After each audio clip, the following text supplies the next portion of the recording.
बिटिया, कुछ है क्या खाने को? दोपहर 3 बजे के आसपास रामकिशन जी ने बहू के कमरे में आवाज लगाते हुए कहा। यह भी कोई वक्त है खाने का? और अभी 11 बजे ही तो दिया था ना दूध वाला दलिया। और अब 3 बज चुके हैं।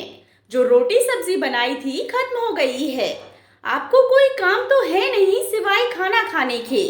रसोई है या कोई फैक्ट्री जो आपके लिए 24 घंटे चलती रहेगी? अभी जाइए, शाम को देखेंगे। अभी मेरा फेवरेट सीरियल आ रहा है। कहते हुए बहू ने नजरें फिर से टीवी पर टिका दी और रामकिशन जी चुपचाप वहां से अपने कमरे की ओर चले गए। यह सब कुछ वहां झाड़ू पोंछा बर्तन का काम करने वाली शांति देख रही थी। वह मन ही मन सोचने लगी कि कहने को तो इतना बड़ा बंगला है, बड़ी बड़ी गाड़ियां हैं, पैसा है, मगर इतना बड़ा बंगला और पैसा होने के बावजूद दिल बहुत छोटा है इनका। जो अपने पिता समान ससुर जी की सेवा नहीं कर सकती तो कम से कम उन्हें भूखे पेट तो मत रखो। काश अगर मेरे ससुर जी होते तो मैं पिता की भांति उनकी सेवा करती।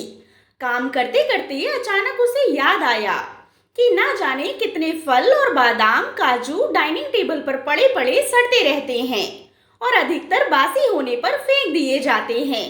घर के बच्चे उन्हें देखते तक नहीं हैं क्योंकि उन्हें फ्रेश चीज खाने का शौक है और मालकिन को अपने काम और किट्टी पार्टी से फुर्सत नहीं है तो वह क्या देखेंगी।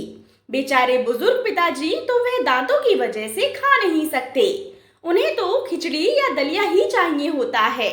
तभी कुछ सोचते हुए शांति का चेहरा खिल उठा। उसने एक मुट्ठी मेवा पीसकर जरा से दूध में एक पके केले के साथ मिलाकर बुजुर्ग रामकिशन जी को दे दिया और बोली, बाबूजी चुपचाप खा लीजिए, आपको भूख लगी है ना। अब प्यासे को थोड़ा सा पानी मिल जाए तो वह अमृत समान होता है। बुजुर्ग रामकिशन जी भीगी हुई पलकों को साफ करते हुए तेजी से खाने लगे। उन्हें संतुष्टि से खाते हुए देखकर शांति को भी संतुष्टि मिल रही थी। ऐसे में अब यह रोज का नियम हो गया था। शांति रोज ऐसे व्यंजन दोपहर में टीवी से चिपकी बहू की नजर बचाकर बुजुर्ग रामकिशन जी को दे देती। कभी कभी आते जाते बच्चे देख लेते तो सोचते, दादाजी की आंखें कितनी कमजोर हो गई हैं, जो मम्मी की जगह काम वाली से ना जाने क्या क्या मांग कर खाते रहते हैं। वहीं दूसरी ओर घर की बहू यह सोचकर खुश होती कि मेरी डांट से बूढ़े पिताजी काबू में रहते हैं, तो वहीं घर का बेटा पिताजी की सुधरती सेहत देखकर सोचता कि उसकी पत्नी अपने ससुर जी का भरपूर ख्याल रखती है। और घर की काम वाली शांति सोचती है उसकी तो नौकरी भी यही है और जिंदगी भी यही है। झाड़ू बर्तन करते करते जाने कब सांस साथ छोड़ जाए।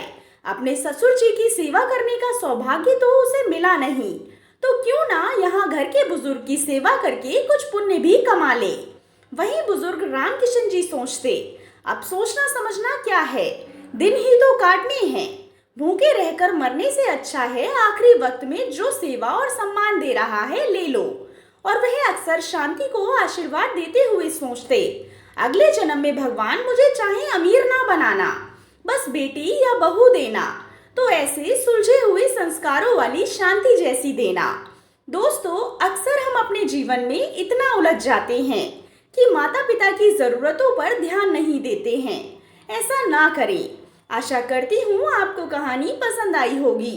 कहानी पसंद आई हो तो कहानी को लाइक एंड शेयर करें। कहानी के बारे में कमेंट कर अपनी राय जरूर दें। अगर चैनल पर नए हो तो चैनल को सब्सक्राइब करें। कहानी सुनने के लिए आप लोगों का बहुत बहुत धन्यवाद।